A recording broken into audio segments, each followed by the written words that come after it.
heartbreaker of a loss, game one from TheOne on a battleground where they should have been able to bring the team fight, hopefully, versus Gen.G. It just didn't quite work out for them there. It did not. They actually started off pretty well, getting that first blood, showing that killer instinct, and they attempted the same thing. Just they were a little slower, and so many times Tiss shut them down. Kyocha, his quick reactions, able to dodge, getting himself caught out. Gen.G were just on top of playing against this TheOne style. Yeah, they even had that defensive setup at level 1 where they expected the rotation. That's why they had Sake and Reset up in the top, so that if that fails, you could see the jet propulsion into multiple kills there on the Li Ming.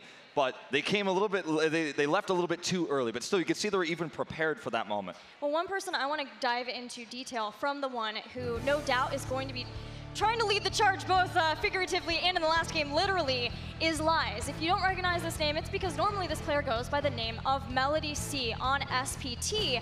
And Tetcher, Lies has been a force in China since pretty much the very beginning of Heroes of the Storm. He was on Zero Panda, SPT, and now trying to bring the experience to this roster. Flex player, innovator, ideas guy, strategy guy. He is so incredible at everything. Like you said, the only one here with experience on a BlizzCon stage.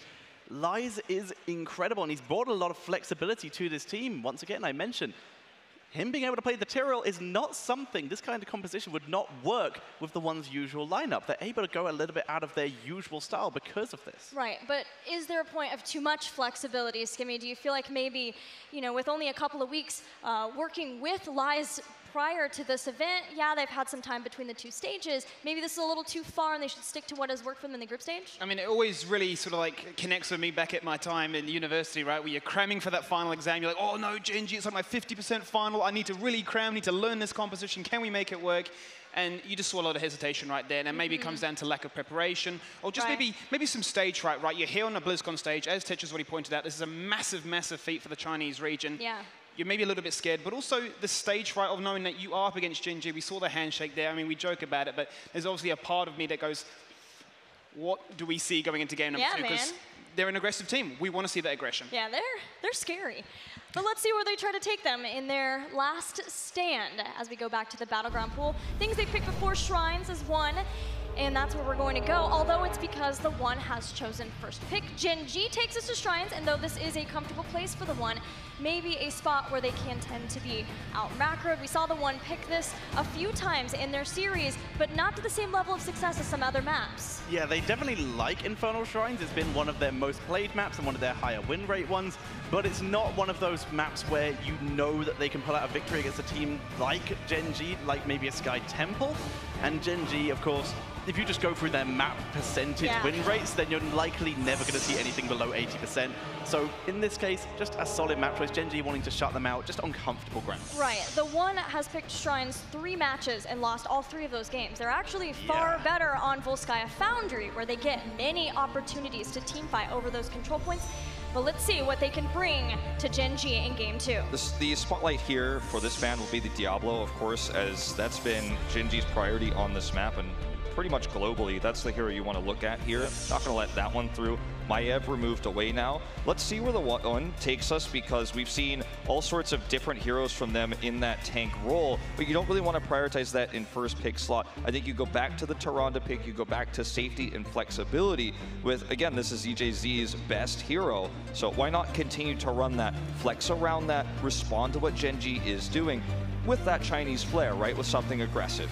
What's interesting for me is the fact that Kerrigan got let through the draft, and speaking Let's go! If Kerrigan's available, you're going to pick it up. I mean, in the past, TheOne have always gone for that Garrosh, but the fact is, by banning out that Diablo, you're saying that we are we're far more scared of that, with the collision, the setup potential. Kerrigan, we don't think that you're mechanically gifted enough. Based on the hesitation that you've shown so far, we feel like you can have that Kerrigan.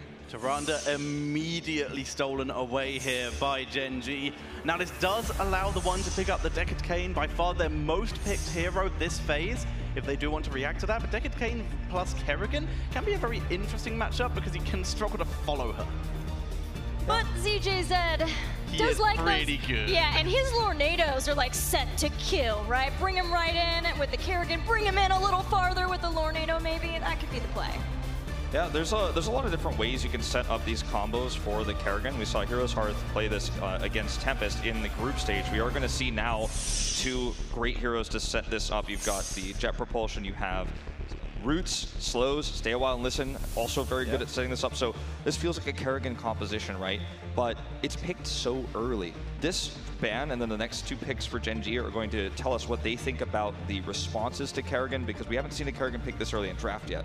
I think Gen.G now have a question in their mind of what engagement tank are we more scared of? Is it the Garrosh or is it the Anubrak? The Cocoon, whilst valuable, is very, very strong, and it will find a lot of value. But for me, as the one right now, I'm thinking you have to ban that Tyrael. We've seen how much success Gen.G have found, especially when they have a pair with a Tyrande, to make her have that sort of like that window when she's trying to get her heal back. The shield is there from Tyrael. You then got that protection for Raynor. Not to forget that there's double movement speed and double attack speed, so you just have so much ability to macro, micro, and just get kills. And they will remove it, but remember, the most picked hero for Kyocha in this tournament has also been the Yrel, which serves a very similar function. And I think that the armor that she's going to provide, plus the ability to knock Kerrigan away while she's trying to set up these combos, is another soft counter to this hero. So sure, Tyrael was probably the best hero you wanted for the job, but I think the Yrel is going to come in and find the response. However, we do not see that. We're going to see Arthas instead, an older counter before Yrel existed, and the Malthael. Are these drafts reversed? Because this is exactly the one style draft coming in from Gen.G here. Bringing out the Arthas, exactly what the one used to take out Tempest on Sky Temple. And of course, that attack speed slow versus Kerrigan is fantastic. Malthael against what is going to almost certainly be a triple melee lineup is going to have a good time. Yes! The Muradin coming in as their tank, but Jaina for burst follow-up. And against Arthas too? I was like, give me Jaina, give me Jaina. You gotta pick Jaina, you gotta go Jaina. Jaina and Kerrigan, that's the old school, that's what you want. And now you get slows versus Arthas slows versus Malthael trying to keep them off. Oh, this is looking good for the one. It feels very North American in a lot of ways. A little bit. And you have the Muradin's only the odd man out of this composition, but it's the comfort pick for their tank player Hey. So it all works out in terms of comfortableness. So I do like this composition a lot. Now this pick here for Gen.G, the Hammer, is the final test. Like, can you, against this composition, win with Hammer? If you can, like, Hammer's probably the most broken hero in the game. Like, I mean, I don't know how to overstate it even further, because this is the immobile hero that's slow, that pushes. You've got every CC you could imagine, plus the burst damage on the side of the one. Like, how does Gen.G win with this is the question everyone wants to ask, but it's Gen.G. I think they're going to do it. You have an excellent point here. With Hammer being so immobile, you have siege tactics. Once again, that is cancelled once you unsiege now due to a recent nerf. And you have no cleanse other than Celestial Attunement, but you look at it on the other side, there's Deckard Cain, there's Jaina, there's all these abilities that can try and lock down Hammer. If Gen.G can protect Hammer against this composition, like you said, then I have serious fears for everyone in this tournament. But it's what I was talking about, though, Gilly, before, is we're talking confidence. This is Gen.G, and they say we are a better team than you. Yes, Sergeant Hammer is that flex pick in that final spot, and maybe you're looking at this and going, why? I mean, maybe any other team would be thinking that's a draft that you're not going to win. But they're showing that, look, based on your performance in game number 1, with the most aggressive composition on your map, your choice, your style, you weren't able to execute. So we're just going to play Sergeant Hammer. We don't need to show anything more. We don't think you're a competition. Let's get the 2-0. It really is a call-out, because when they've played Hammer, Kerrigan's been banned. And most of the times, they've had Tyrael. That is how bold this pick is from Gen.G. But skill level-wise, this is the current world champion. So can the one with everything you would ever want, including a Kerrigan getting hyphy on Infernal Shrines, get a win off of Gen.G here? We're gonna find out. I mean, I've gotta be a little bit biased, of course, but oh, it's bad. This is gonna be such a rough matchup. Once again, you're still running triple melee into Arthas, which is already pretty scary. I do have concerns. I mean, I think that for me, you could talk about the confidence, you could talk about the ability that we've seen them to run Hammer so much, but if the one can't do it with this, then like the better team moved on, right? I mean, let's be real.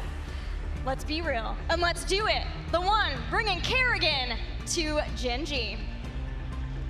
Can the Queen of Blades be the key to taking down our current HGC champions? Wolf would probably just like to say no. I'm going to say I believe in the one as we're getting ready for game number 2. I'm hoping for a closer series, or rather a closer game here than we saw in game number 1 with the compositions. In game 1, we saw Gen.G get everything they wanted, and they had their first pick Hanzo, everything you'd expect for them. So it felt like it was a bad draft for the one. not stylistically, but for Gen.G's strengths. They played into those. Whereas in this case, sure, you could make that same argument for the hammer pick, but it's not as blatant. You kind of have a counter to what Gen.G is running. Speaking of that, we're going to introduce Sake on the Tyrande, Kyocha on Malthael, Rich on Sergeant Hammer, Reset on the Rainer, and finally Tist on Arthas. And on the right-hand side, fighting for the life of China in this tournament, ZJZ on the Deckard Cain. Meng is bringing out the Kerrigan. Hugo is on the Blaze. He is on the Muradin. And Lies is playing the Jaina. They are the one. I mean, this is the most blatant. I have a composition that can be absolutely smashed and annihilated by yours. I've taken every risk. Every single risk in the game with this final hammer pick. I'm running a Rainer, and I still think that I'm that much better than you that I can win. Yeah. I mean, we're gonna see some of the best hammer play the world has ever seen, since Heroes of the Storm has been released in this game, if Gen.G can pull this off. So if you're a hammer main, check this one out. And of course, it couldn't be anyone other than Rich to show us this. As for now, they're just doing the standard 4-man rotation, keeping XP up on all lanes, as Malthael heads up to top lane, to solo lane against Hugo. He's going to catch most of the XP, losing a single minion. Not so bad at all. They're just controlling vision here. They're able to identify that everyone in the one is mid now, so Rich heads bottom, right? And it's this constant call-out coming from Kyocha. Kyocha says, okay, look, Hugo's come down, so be careful. Look at the positioning of Tist, blocking that rotation. No one can get onto where Rich is standing at the moment in these rotations. You see, Hey comes in for an aggressive stun here. There's the flank for Lies, but there's just too much sustain here. Sake was ahead of the grind, or ahead of the curve, excuse me here. And I mean, that's it right there. Yeah. You've baited a rotation, you've hidden, Sake is hiding in that vent right there, and you just catch the dodgeball. And the one is out. We see Meng backing up. They're not going to get themselves caught out of position here. But like you said, that was a solid kill, focusing on to Jaina, but stopping Muradin's Dwarf Toss early, and then just keeping him in that Frozen Wastes, keeping comfortable, and making sure that there was no escape. And First Blood is picked up by Gen.G. Just another defensive engagement. This is the identity of this team now. I mean, it's changed so much since the beginning of MVP Black, where we had such an aggressive team, a dive-focused team. Now, it's just about slow, calculated play. Hey goes in for the engage again. They want reset here, but it's a bit sloppy, and they're going to get punished. Hey, he's caught now. He's slowed. Will he be able to get away? He's rooted. He's backing up, keeping himself alive for the moment, but Tist is trying to move in. He gets stunned by Kerrigan, but this is more of an escape than anything. Already Deckard got him with no healing. He having to use the Dwarf Toss out route on Lies, and that is a triple kill by Gen.G at 2:20. I just want to point out that we're talking about a Malthael comp here. Imagine our Yrel in this situation, something more tanky. It would be even scarier. I mean, we're dealing with Gen.G having this squishy lineup against so much burst. But it goes back to what you were saying in the last series, Tetcher, is just the inability to commit, to go, to be coordinated. They're running these compositions that have to be so on point. Everyone has to be so good in communication to make these picks happen. They're slow. He's coming in too early. He's getting found. He's getting picked off. And Gen.G just has ultimate control over this game at the moment. And Wolf, I am very scared looking at some of these talents. Full quest Arthas with that Frozen Waste, the upgraded Frozen Tempest damage, as we see once again the one trying to dive in. This time they're able to execute, but Lies, where's he going to go? What's he going to do? He's going to get some potions and try to turn this round. Okay, Tist here to try to buy some time. The root goes down. They're on the cannon towers, they've got the minions, but the bigger picture here is, yes, they got a kill, but they're losing experience. Look at the bot lane. There's a push going on down there. Look at the shrine. Gen.G has control over the map, so yes, they get a kill, but it's the worst timing ever. Again. Quick Celestial Attunement to block. The root did not land, and Arthas is pulling away. The one are chasing. They're trying to finish him off, and Tist gets away. Maybe no. They put him back in with the Kerrigan, and they're going for Raider for a second time. But Tyrande with a 3-man stun. Oh, this is not looking good for the members of Gen.G, though. They're not able to do enough damage. Black Harvest, Malthael. He's healing. He's healing. He's tanking it. He's tanking it. He's pulled in, and Kerrigan gets the kill. And now Rich is on the run. Rich wants the kill, but he's surrounded. He's body blocked. The knockback onto Hugo, and Rich kills off Hugo. The mines getting the double. The mines will activate here as well. Rich invincible on this hammer. He's going to clean him up. Sake, no fear! Root coming in, ZJZ able to escape. Finally, Men goes down. ZJZ's got nowhere to go. And that is going to be him taken out by the towers. Most likely no, Kyocha will even get a few more Black Harvest stacks. And that is bad news for the One. This is a full wipe here. Everyone has died on the side of the One. No one comes out alive. Gen.G feels like a slingshot, right? No matter how much pressure you put on the band, no matter how you pull it back, it's going to fling in the other direction. They've taken every piece of aggression throughout this tournament, soaked it up, and turned it against their opponents. Their defensive engages, their turns with this setup, with the Sergeant Hammer, has been phenomenal. I mean, only really Dignitas has run similar compositions to find success internationally, but they have perfected this. I mean, we are talking about a Kerrigan-Jaina composition here with so much CC, and yet still, even though the One gets kills, they cannot finish off Gen.G. Gen.G is just too well set up. And every time they fight, the stacks of Gen.G accumulate. 99 on Frozen Waste, 9 on Frost Presence, and 79 now on Black Harvest. This could be setting up for a huge Tormented Souls play. It certainly could be massive. The One give up the objective. They're trying to soak. They invade the blue side camp, but now he does get caught. Very, very low. Lunar Flare on the knife's edge, just barely does not catch him. They're pulling back here. The One trying to stop us getting caught out. They're going to try and make a wraparound play, but Gen.G is so ready. They found Rich, but he's already out. He dodges it easily. Rich, best hammer in the world here, but here comes the Roots. They're going to get a kill on Sake here. Could there be more? Meng dropping low. The shield not enough, and he drops Rich low and takes him out. Reset. Almost caught in the blizzard, but finished off with the Storm Bolt. Okay, they want more though. Kyocha, he's got the sustain. He wants to fight. Nice jump out from here. The Root connects. But now it's time to escape here. Still, small victories for Gen.G because the Punisher was still pushing. The One gets kills, but they lose the map. The One actually finally traded. Oh, that's right. Turn to kill. And that's a kill. Rights for the kill. A Last Rights build with Black Harvest.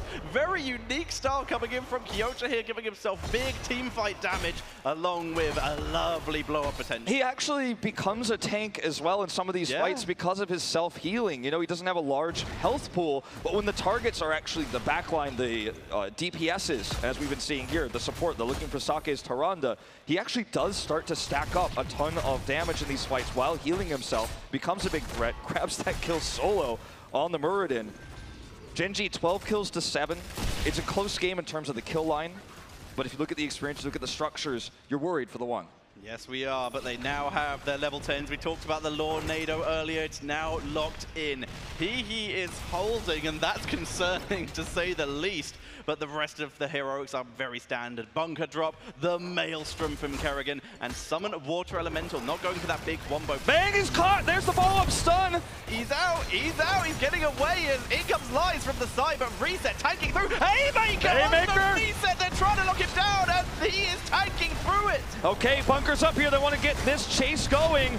Tist healing through, though. Rich, too much damage. Combo does not connect. Now they're going to look for the dive. Reset's got enough health. He wants to go deep. They've got the minion wave. The One safely retreats, though, not willing to contest. 2-0 in kills. The One trying for the engage, but Gen.G tanking through it. The Haymaker, not enough. They didn't have the follow-up to finish off Reset.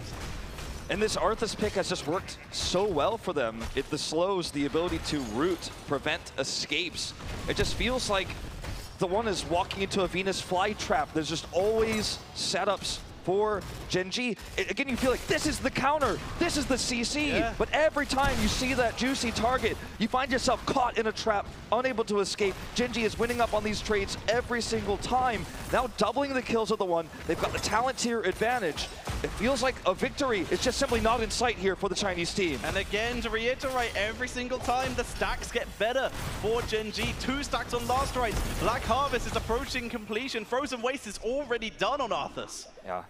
You can see Rich with no fear here. You know, he knows they can just self-cleanse and get out. Pushes the envelope. They get the healing well in mid, so no healing wells left on the map. That makes it so much more difficult to contest shrines in a longer fight. Even with someone like Deckard Cain, having that extra sustain is so useful, and they're just simply not going to have it. Blyze steps forward here, gets rooted. They want the damage, Reset. Oh, if that Lunar Flare had come earlier, he would be a dead man right now. But here comes Main. Quick siege tactic, last rights.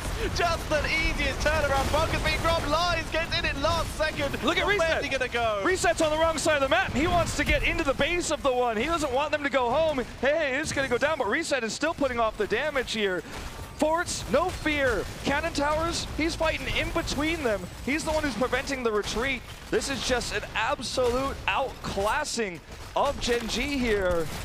No matter the setups, it's just not coordinated enough. The targets are not all in sync here for the one. We're seeing Kerrigan combos one place. We're seeing the Blaze charge elsewhere. The roots from Deckard somewhere else entirely. Gen.G is a well-oiled machine, and the one feels like they are just throwing pieces of this composition at Gen.G one by one rather than a coordinated unit. 17 kills to 7 currently is a very clear picture for Gen.G. The one, though, they're still going to move across the map. They know they're behind. They know they need experience. A quick rush down to bot lane. They're going to try and push in, clear the minion waves a little bit to grab a quick bunch of experience, and then they need to get back and defend. Coach is grabbing that top lane of experience. He's pushing towards 6T, but everyone else is moving forward. This is a Sergeant Hammer composition, and Malthael doesn't offer that much in terms of pushing power, so this is actually totally worth it to just 4v5 here when you have this massive advantage. Punisher goes in. Looking for the clear here on this cannon tower. Reset's coming through. They're holding it together. Lies got rooted, but he's tanking through it for the moment. They're backing up, able to kite this hammer pretty effectively. But the key is dropping low very quickly, and Kyocha's trying to find a moment. Haymaker, they're going to try and blow him up before there's a chance. Tornado to zone away the rest of the team, and Kyocha is able to survive with the Karanta. He is just never going to die here. Now the fort, rather the keep, is gone. 11 minutes into the game, the core a lot of tools is exposed, but Gen.G doesn't want to take the risk. They have the 16 advantage, but they might as well just get out safe. Why take risks when you can guarantee yourself a victory instead? No deaths on that push, but the keep going down means further the one is put on the back foot in terms of map control. 3.5 level lead here, and you could also see that Soul Collector coming into play. Combine that with the Massacre, the AoE Reaper's Mark from the Wraith Strike at level 7. Malthael is so tanky in these fights, and that is what's keeping Kyocha alive. Certainly true. It's just, it feels like no matter who you try to get, you just can't. And the one is missing the mark in terms of locking those Kerrigan combos together with a Blizzard. You know, they decided not to go for Stay a While and Listen for the mega combo. They went for the single pick. That links up with Haymaker. They have all these tools, but the execution leaves a little bit to be desired. And now Gen.G is again just going to set up this bait. It looks like perfect opportunity. Look at this team. They're overextended. Yeah. We should flank and kill them. But Kyocha is in position. He actually moves early. Meng is now in the perfect position. This might be the one's last chance. Okay, this has to be it. You are absolutely right. It's the last chance. Water Elemental is immediately annihilated. They're trying to get to Rich. They stun him after it's down, but he's able to escape, and Tis is causing mayhem. Haymaker comes out, but they just delivered him to Lies. And Kyocha denied the rotation in. Hugo can't get in here. Hey is so low. There's the first kill. It's going to be on to Jada. CJZ, no way out. Reset is just going to push his way through. Nice dodge there, buys some time, but he goes down regardless. Gen.G wants this. They shove through. They ignore the keep. 19 kills to 7. 3 catapults, 5 versus 3. They are moving on. The core is dropping down. Again, Meg is denied. Last chance. Here comes the Maelstrom, but the core is dropping down. Down goes Kerrigan, but the card holds on. That is going to be G&G. And Gen.G will take game number 2 and move on to the semi-finals. You would have thought there's no way this team can do it. They're running Sergeant Hammer into the Jaina Kerrigan. The CC is immense on the other side. They don't have a tank in the top lane. They've got Malthael. And yet still, with this Arthas pick, they're able to bait engage after engage. No matter how hard you push against this team, you're going to find yourself flying away. The elasticity, the ability to run risky compositions like this on a stage like this when everything is on the line. No fear, no hesitation. This team looks primed yet again to win BlizzCon 2018. They really do. Incredible play coming in here from Gen.G, able to hold that together every single time. The one went in for an engage. There was either disengages or tankiness. Kyocha tanking through so many times. We saw Hammer just eating blizzards just to make sure his team could get to him and give him the chance to escape. And of course, Reina with that fight or flight, that extra armor, getting out so many times. Yeah, it's just, I mean, absolutely nuts to see this level of dominance. I mean, it's what you expect from Gen.G, but every time it's something new, it's something more impressive. Year after year, round after round. And for China, they made it this far for the first time ever, their first playoffs for a region. It's just unfortunate that that first opponent was the defending champion. They should be proud of how far they have got. They were able to put on quite the show, but like you said, they had to face up against this team. We are heading over to the stage with Kevin Michael Johnson and the winners interview. That's right, Tetcher. That's right, Tetcher. I'm here with Rich from Gen.G, an absolute dominant play there in the round of 8. Congratulations on your victory. You didn't even really break a sweat, though there was an insane kill count on that last game. Did that matchup go the way that you expected? 일단 8강 경기에서 이긴 걸 축하드리고 경기 자체가 워낙 압도적이고 뭐 특별히 큰 어려움 없이 낙승을 거둔 것 같은데 오늘 치룬 경기들이 이제 원하는 대로 다 흘러간 건가요?